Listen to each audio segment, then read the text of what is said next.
Two men are driving on the highway in suburban New Jersey. They are in a beautiful car together. For the car buffs out there, it's an orange 1969 Lamborghini Miura.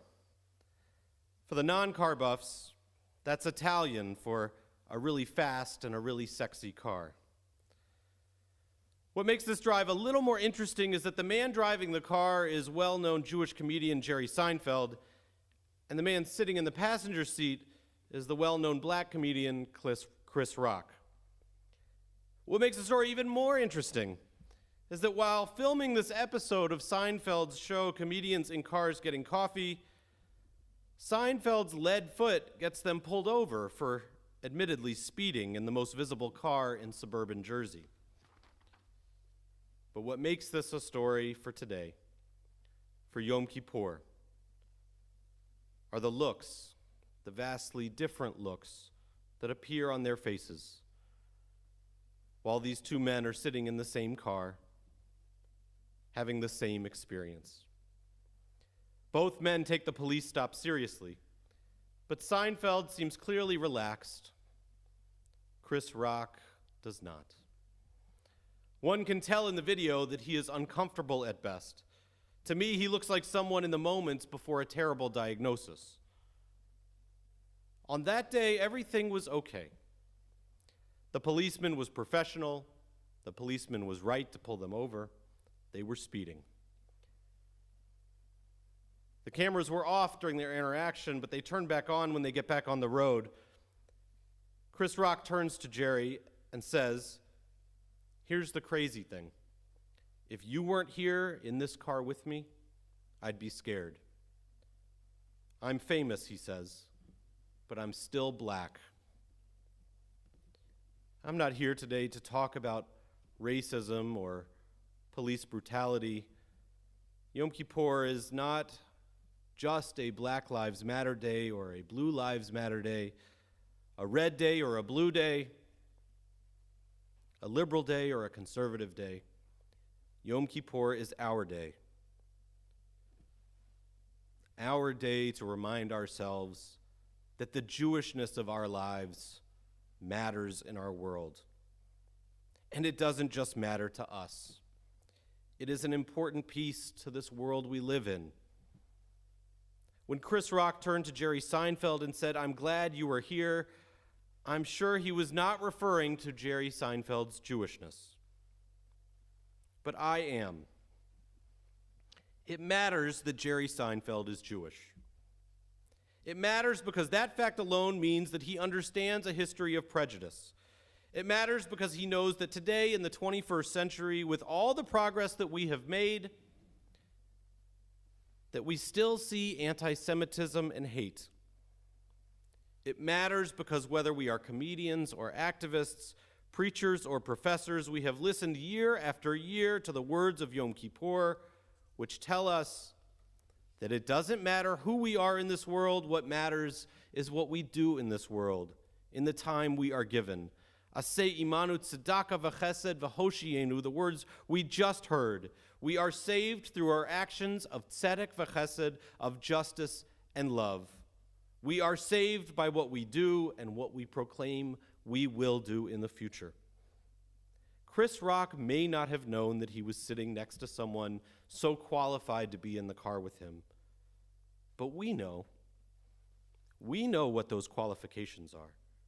And today reminds us that the Jewish nature of our lives should matter. That what we do with them should matter to us and to others. We must cling to what I think of as our Jewish superpower, our ability to see the world in ways others do not, our ability to respond in ways others cannot, and our ability to balance out our world in ways others will not. Our Jewishness matters in this moment because we are a people who cross borders and boundaries, whose identity cannot be described in one word. We have always been an "and" people, Jewish and German, Jewish and American, Jewish and Israeli. Authors David Bialy, Michael Galczynski, and Susanna Heschel say, That for much of Jewish history, what it meant to be a Jew was to be multilingual and multicultural and never to live in splendid isolation from the interaction and struggle with other cultures. The Jewish aspect of our lives matters in this moment because we are in a polarized period in society. Perhaps the most polarized time in society for most of us in our lives. Our world is divided by politics, by values, by the very news we read, and the silos we live in. And we are the people who have always crossed boundaries. And we are the people who know as well as anyone what happens when others will not. About 6 months ago, Larry Kay, a past president of this congregation, loaned me a book that has been passed down through his family. Larry doesn't believe that I read the book. He will now. The book is a compilation of stories from a small village of Antopol, which was at one time in Poland and is now in Belarus. It is what is called a yahrzeit book, a book that tells stories of the Jews who lived in Antopol when it was a richly Jewish town, a town whose 3,000 Jews at its peak made up 90% of the population. I read through these stories, and I came to realize that they're written strangely, because they're written without an ending. There was no moral that explained why the story was told. The purpose of the story was seemingly an unfinished book, as if chapters had not been written. And especially because this book came from a member of our congregation, I came to realize that those chapters that are not written, those are our chapters. The yahrzeit book, it's an earlier chapter of our story. In this case, specifically Larry's family story. But whether you are Ashkenazi or Sephardi, a Jew by choice, or one of those Jews who never had a choice, Antopol is a part of us. It is a part of us because we would not be who we are had stories like this not been our earlier chapters. In one of the accounts, the educational system is explained. Antopol was too small to maintain its own school, so the kids took a horse and buggy to a nearby town where there was a combined Jewish school.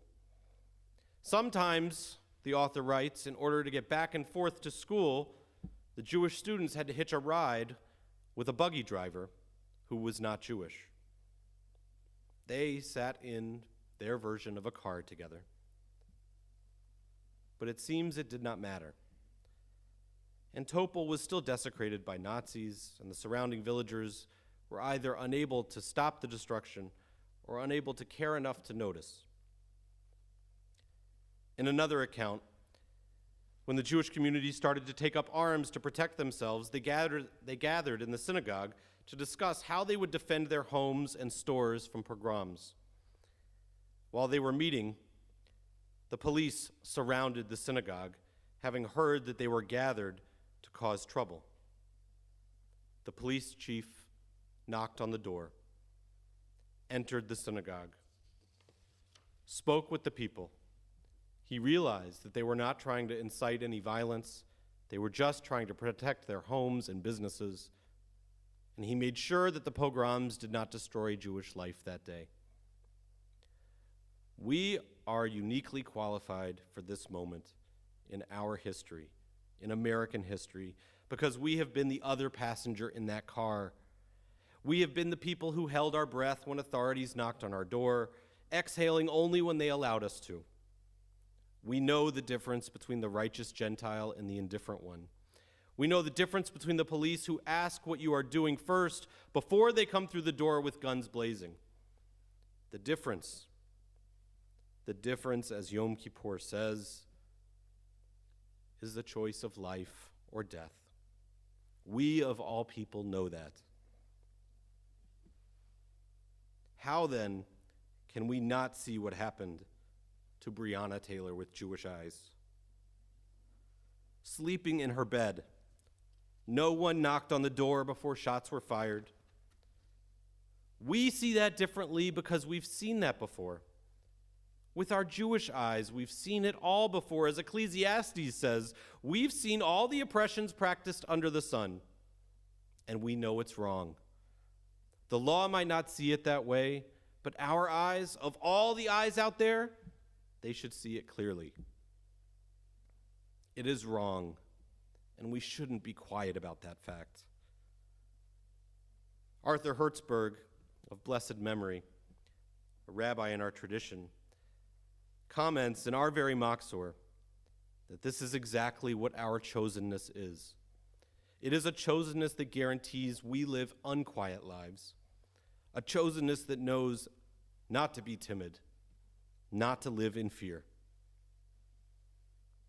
That is what makes us a chosen people. The privilege to speak up. Our history, our stories, the unfinished chapters of the book that we are still writing. And it's our present. I do not profess to know what it feels like to be a black man today. But as a Jewish American in the 21st century, I do know that a church in Charleston has something in common with a synagogue in Pittsburgh. Racism and anti-Semitism are complex topics, each with a unique thumbprint. But in America today, that thumbprint comes from the hand of the increasingly strengthened fist of hate. I hope you all received the gift boxes we sent out last week. They had a muffin and some honey and our candle. But in our early discussions, we thought about sending a few other things in preparation for the holidays, things that you would need particularly this year. And we talked about sending everyone a mask with the temple logo on it and maybe a Hebrew phrase. I liked the idea of putting the words l'chaim to life, as if every time you saw somebody, you were raising a glass and saying cheers, a Jewish smile, if you will. Unfortunately, it was not surprising when we heard the feedback that while people would welcome a mask, that many, if not most, would not feel comfortable wearing something that identified them as Jewish in public. We carry the privilege of wearing our Jewish identity. We can put it on and take it off, but we also know the burden of not being seen. Many of you know that Copley Fairlawn schools returned to in-person learning today on Yom Kippur. I have no doubt that it was an honest oversight in an excessively challenging year. And it is not tragic. It is unfortunate. It is a reminder of what we know that others do not. That the goal is not for Jews to blend in so much that we are invisible. The goal of minority communities is to be valued for our uniqueness and to be valued equally. I was frustrated because my daughter would have to live with a little extra anxiety as she starts middle school. We were scared to wear a mask that hinted that we were Jewish. I've turned off the TV when the kids were in the room and the Tree of Life synagogue tragedy comes on the news. And we've all probably had to explain what hell is or is not a little earlier than most of our friends do to their children, in case one of our children's friends says something hurtful. All of that pales in comparison to watching a police officer kneel on a man's neck for 8 minutes, 46 seconds, or watching a man hunted because he's out for a jog, simply because he's black. There is an ocean of difference between the anti-Semitism my children will experience and the racism we know their peers of color will face. And so I cannot begin to imagine how the images of George Floyd or Breonna Taylor and Ahmaud Arbery impact children who see themselves so easily in those images, who look at the TV and then look at their parents. What I can imagine is how it will impact my children and your children most of the children in this congregation who are Caucasian and Jewish. Not all of them, but most. Conductor and composer Herbert Zipper, of blessed memory, was known for forming a secret orchestra to play while he was held at Dachau under Nazi occupation. The instruments that they played were made out of random boxes and strings that he found laying around on the floor. As an adult, he conducted symphony orchestras in New York, Chicago, and Los Angeles. Near the end of his life, Maestro Zipper was interviewed and asked, "What is your most important goal? What has been your most important goal throughout your life?" He smiled gently and said with confidence, "My ambition is to be a good ancestor. One day, no sooner than tomorrow, our children are going to ask us, what did we do? What did we do when people of color were being killed for no reason?" I hope and pray that we will be able to answer them quickly and with confidence. We did what Jews do. We joined the journey. We listened. We came to understand what it feels like to be in their seat in America as best we can. And then we did something about it. Some of us will march, some will speak out. But those are not the only actions. Jerry Seinfeld did not have to say a word, and he did everything. Chris Rock credits him for making him feel safe, and all he did was sit there. We simply need to be there wherever there is and make sure our eyes and our ears are open, and that too is taking action. Let us translate this moment. We see it differently, not as liberals or conservatives, not in the realm of politics at all, for it exists in the realm of humanity, and that we see as Jews, and we can see it clearly. We are the people who cross boundaries, the people who live in between, the people who put German and Polish and Hebrew together to make Yiddish, Spanish and Turkish and Hebrew together to make Ladino. Perhaps more famously, we put noodles and cream cheese and apricot preserves together to make kugel. We are the people who have always been willing to bridge the gap, to find a way, to split the sea. So let's use that gift. Yom Kippur, it is here to remind us that our lives, our Jewish voices, make a difference to those who don't matter enough in society today. Our Jewishness matters because it is a gift that puts us in the car where we know what to do. Let's translate this moment. It is what we are good at. It is what we were chosen to do, and it is whom Yom Kippur asks us to be. Tomorrow you will receive an email from me. It is a playlist of podcasts and videos and books that you can put in your car, on your TV, or place on your nightstand. Choose to listen to one, choose to listen to them all. My request is that you listen with the clarity of your Jewish ears and read with your Jewish eyes. Do so, and I know the next step will be obvious to you. As it was for generations of Jews who came before us, as we've seen so much throughout this year, as people in this congregation and in this community and across our country have felt their Jewish hearts beat stronger,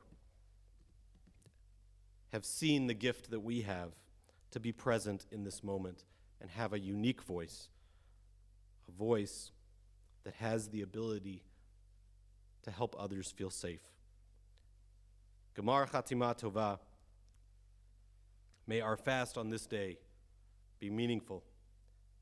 May it make us uncomfortable, aware of the world around us, the vulnerabilities that others experience every day. And may it remind us of how we as a Jewish people are made for this moment, because this moment matters. And what we, the Jewish people, do in this moment, that too matters. Gamar Chatima Tova, may we all find that we are sealed for goodness in the year to come. And may we find Shalom Rav, that peace, because of our presence, increases.